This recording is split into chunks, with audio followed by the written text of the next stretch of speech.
Penne d'Oca! Interviste agli autori condotte dai ragazzi e dalle ragazze del Friuli Venezia Giulia. Quack, quack! Io sono Anna Bertoli e sono uno degli angeli di Pordenone Legge, cioè i ragazzi che aiutano a organizzare il festival. Oggi avrò il grandissimo piacere di intervistare il professore Andrea Maggi. Infatti saluto il professore e lo ringrazio moltissimo per essere qui. Buongiorno, grazie. Buongiorno. Questa intervista fa parte di Penne d'Oca, che è un programma a cura di Radio Magica, appunto parte del progetto Leggiamo 018, ed è una serie di 5 video interviste a 5 autori di libri per ragazzi che presenteranno i loro libri a Pordenone Legge. Infatti il professore presenterà Conta sul tuo cuore, edito Giunti, che è il libro di cui parleremo oggi, appunto. Prima di partire, 2 informazioni sul professore Andrea Maggi, che vive e insegna a Pordenone, in particolare insegna lettere a Sacile. Però diciamo che la sua carriera di professore è più conosciuta per altro. Infatti il professore è il docente di italiano, latino ed educazione civica nel Collegio, che è un programma televisivo, un docu-reality di Rai 2 che ha riscosso un enorme successo soprattutto tra i ragazzi. A parte questo però il professore si dedica ovviamente anche alla scrittura. Ha esordito nel 2014 con Morte all'Acropoli, che ha vinto anche il premio Massa Rosa l'anno dopo. E poi dopo una serie di numerosi altri romanzi, quest'anno ha pubblicato Il cuore indocile, come amare Manzoni ai tempi della trap, e con PM e appunto con Giunti Conta sul tuo cuore. E quindi per iniziare parlerei appunto di qualche informazione, se vuole darci, professore, qualche dritta sul libro, Sì. sulla trama, sui personaggi.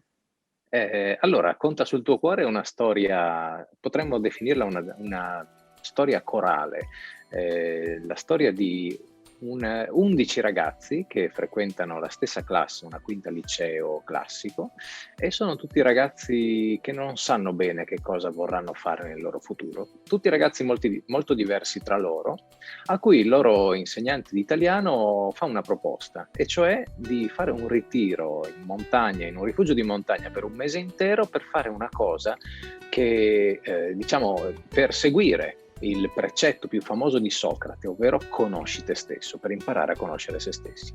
Quindi questi 11 ragazzi, ma in realtà tutta la classe, ma i protagonisti sono questi 11, assieme al loro professore se ne vanno in questo ritiro di montagna, lontano dalle comodità della città, lontano dal wifi, lontano dai social, per rivivere un po' una vita, che potremmo dire una sorta di vita primitiva, a contatto con la natura, per ricercare all'interno di se stessi chi sono e che cosa vorranno essere nel futuro.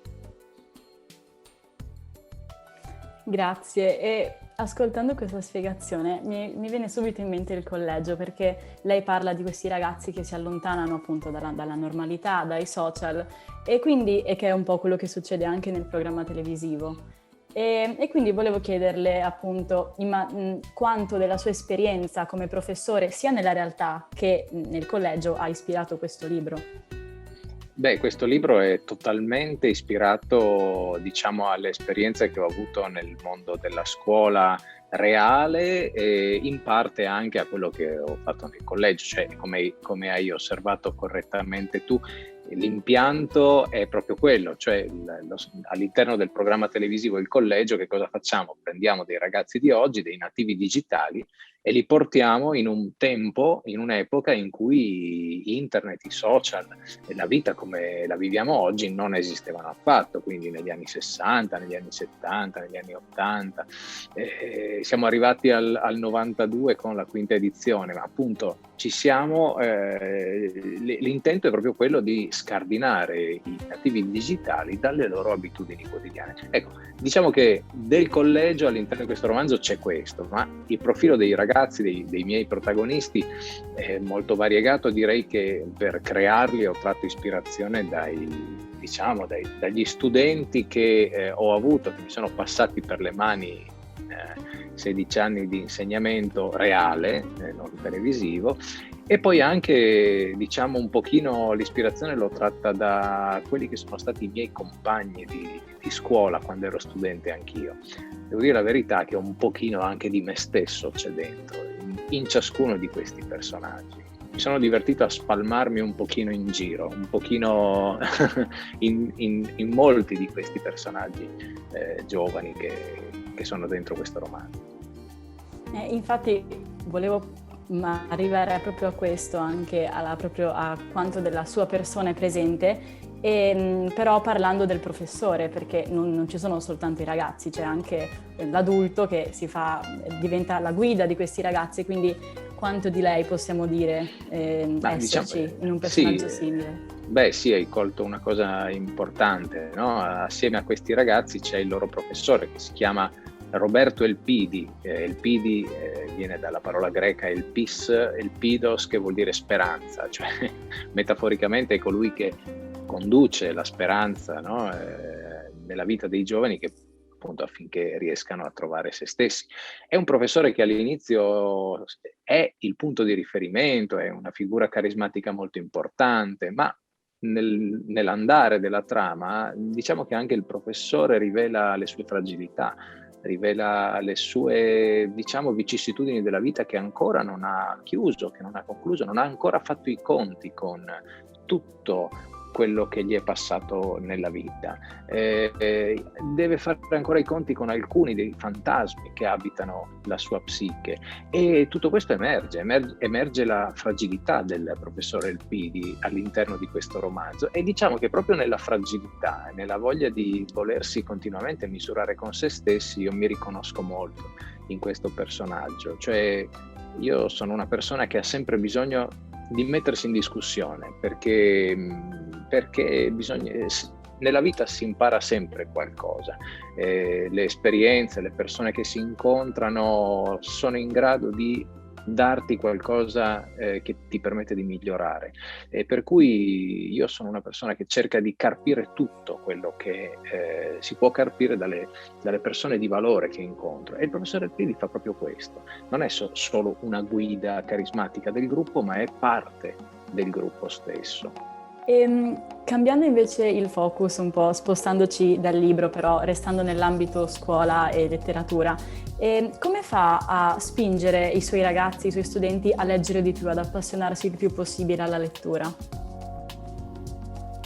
Quella della cultura della lettura è una battaglia molto molto difficile. La lettura è un valore innanzitutto per quanto mi riguarda, ma quello che cerco di trasmettere io ai ragazzi è che la lettura deve diventare un piacere.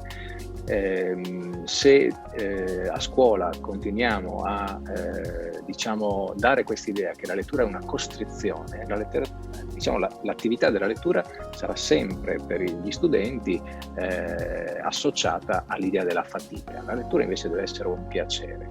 Pertanto io cerco sempre di proporre delle letture che abbiano un valore, io cerco sempre di spingere i ragazzi a leggere libri che contano, quindi libri classici, ma non solo classici nel senso più tradizionale della parola, ma anche classici moderni, classici contemporanei. Libri, intendo dire, con classici che sappiano dirci qualcosa di noi stessi e del nostro tempo. Quindi ecco, io da parte mia cerco di fare questo, di proporre libri che lascino qualcosa agli studenti. D'altro canto però c'è bisogno anche dell'aiuto delle famiglie, cioè noi a scuola, io come insegnante non posso fare nulla per uno studente che vive in una casa, in una famiglia dove non si legge. Pertanto quello che cerco di spiegare ai genitori e agli studenti è che la lettura deve diventare una consuetudine familiare. Ci deve essere il momento settimanale o la giornata in cui la famiglia si reca in libreria o in biblioteca come piacere personale. Il mio sogno è quello di vivere in una società, in un mondo utopico in cui un bambino dica alla mamma: mamma, usciamo? Sì, bimbo, dove andiamo? Andiamo in libreria. Ecco, per ora è un'utopia, no? Però l'intento, lo scopo è quello. La mia lotta con i mulini a vento è proprio questa. E invece per concludere volevo fare una domanda un po' diversa, però lei ha partecipato prima di iniziare la vera e propria carriera di scrittore nel 2010 al concorso Io Scrittore di Maurice Pagnol e si è anche classificato nella trentina finalista e quindi poi da lì è iniziata, diciamo, la carriera vera e propria. E quindi volevo chiederle, secondo lei, quanto importanti possono essere concorsi letterari, riviste letterarie o scuole di scrittura per uno scrittore emergente?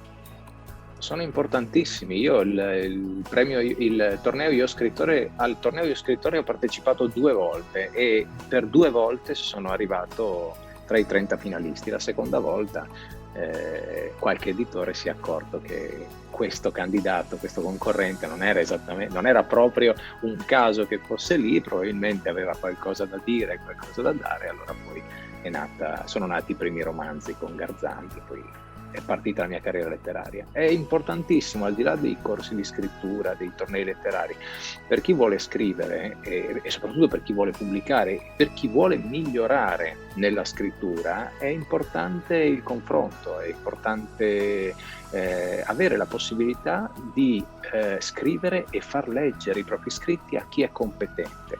Perché io sono convinto che chi scrive non deve avere paura delle critiche, anzi si deve proprio cibare, nutrire delle critiche. Io ho tratto moltissimi insegnamenti importantissimi dalle critiche che mi sono state fatte, dalle osservazioni, anche feroci, ma quando erano puntuali erano preziosissime.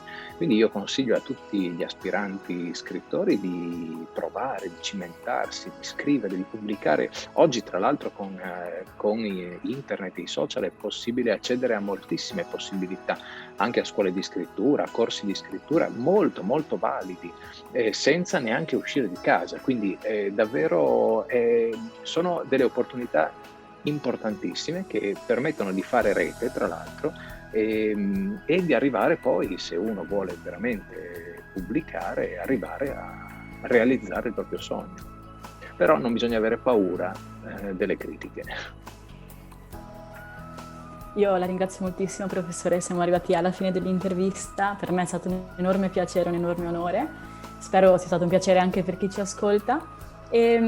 Ricordo a tutti che il professore sarà presente giovedì 16 settembre alle 16:30 per presentare il romanzo Conta sul tuo cuore a Pordenone Legge al Palapaf del Parco Galvani e sarà presente anche sabato 18 non per presentare un proprio romanzo ma per parlare con Natalie Haynes del Canto di Calliope.